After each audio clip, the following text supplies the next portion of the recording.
আসসালামু আলাইকুম। Education care Facebook page এবং ইউটিউব চ্যানেলের নতুন একটি ভিডিও টিউটোরিয়ালে সবাইকে স্বাগতম। শিক্ষার্থীরা, আজকে আমরা নবম দশম শ্রেণীর বাংলা সাহিত্যের মমতাদি যে গল্পটি রয়েছে, এই গল্পটির সম্পূর্ণ আ এই সম্পূর্ণ মমতাদি গল্পের যে চরিত্রসমূহগুলোর ব্যাখ্যা এবং এই মমতাদি গল্পের সারাংশটুকু আমরা জেনে নিব।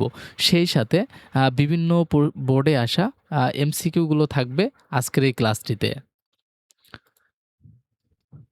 আমরা এই ক্লাসটি করার পরে আ আর মমতাদি নিয়ে তোমাদের আর কোনো সমস্যা থাকবে না।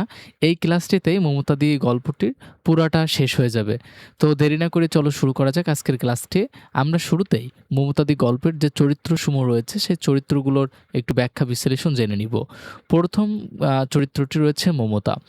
মমতাদি গল্পের প্রধান চরিত্র রয়েছেন এই মমতা। তিনি একজন সংগ্রামী নারী যার স্বামীর চাকরি নেই। পরিবারের দায়িত্ব নিতে বাধ্য হয়ে রান্নার কাজ শুরু করেন। একটা ছোট্ট ছেলের চরিত্র এখানে রয়েছে। গল্পের বর্ণনাকারী মমতাদির প্রতি কৌতূহলী স্নেহময় সেই ছেলেটি এবং মা, এইখানে বর্ণনাকারীর মা যিনি মমতাকে কাজের রান্নার কাজ দেন। মমতার স্বামী তিনি বেকার। মমতার স্বামীর চাকরি না থাকায় সংসারে অভাব নেমে এসেছে। আর মমতার একটা সন্তান রয়েছে। মমতার ছোট্ট একটা ছেলে অসুস্থ, যাকে মমতা খুবই যত্ন করে। আমরা এখন মমতাদি গল্পের সারাংশটুকু জেনে নিব। মমতা এক তরুণী যার স্বামীর চাকরি নেই। ৪ মাস ধরে সংসার চালাতে হিমশিম খেয়ে সে নিজেই সংসারের পর্দা ঠেলে উপার্জনের জন্য বাইরে আসে। তার প্রথম চাকরি হিসাবে সে এক পরিবারে রান্নার কাজ নেয়। মাইনে সে ১৫ টাকা ঠিক হয়, যার প্রত্যাশা থেকে বেশি। কৃতজ্ঞতার তার চোখে জল এলেও সে তার নীরবে প্রকাশ করে। পরদিন থেকে মমতা কাজে যোগ দেয়। সে চুপচাপ কাজের প্রতি নিবেদিত এবং কোনো বাড়তি কথা বলে না। ছোট ছেলে গল্পের বর্ণনাকারী মমতাকে ভালোবাসতে চায়, কিন্তু মমতা তাকে উপেক্ষা করে। মমতার চোখে মুখে স্নেহ ঝরে, কিন্তু তার ব্যবহার রূঢ়। সময়ের সাথে মমতা তার সঙ্গে বন্ধুত্ব করে। একদিন ছোট ছেলে জানতে পারে যে মমতার গালে আঙ্গুলের দাগ রয়েছে। সে সন্দেহ করে যে কেউ তাকে চড় মেরেছে, কিন্তু মমতা তা অস্বীকার করে। মমতার সংগ্রামী বোঝা যায়। তখন তার স্বামী চাকরি হয়, কিন্তু সে কাজ ছাড়তে চায় না, কারণ স্বামীর সামান্য চাকরিতে তার সংসার মিটবে না। গল্পের শেষে ছোট ছেলে মমতার বাড়ি যায় এবং তার পরিবারের কষ্ট ও সংকট দেখে। মমতার প্রতি তার ভালোবাসা আরও গভীর হয়।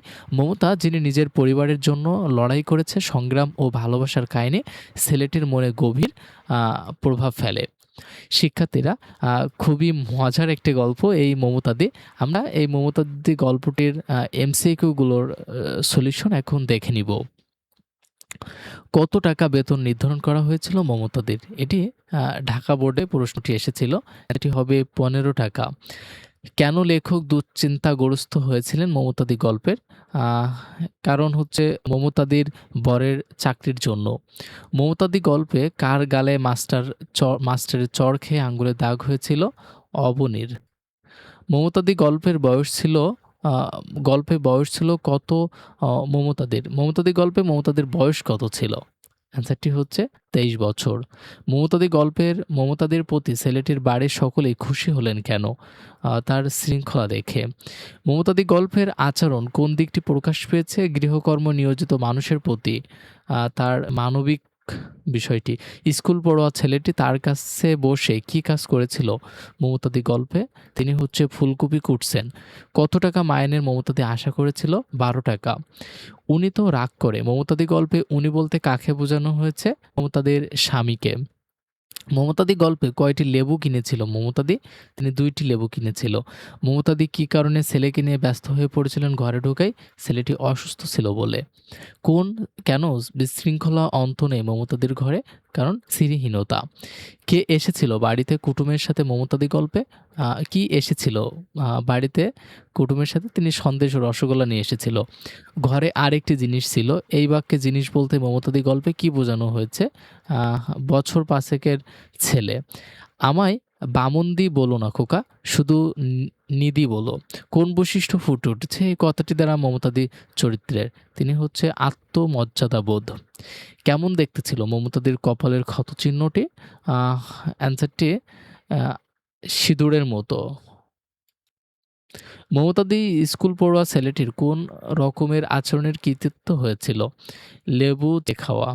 মমতাদি তার স্বামীর কল্পিত চাকরির সংবাদে মমতাদির গল্পের লেখককে কী খাওয়াতে চেয়েছিল? সন্দেশ।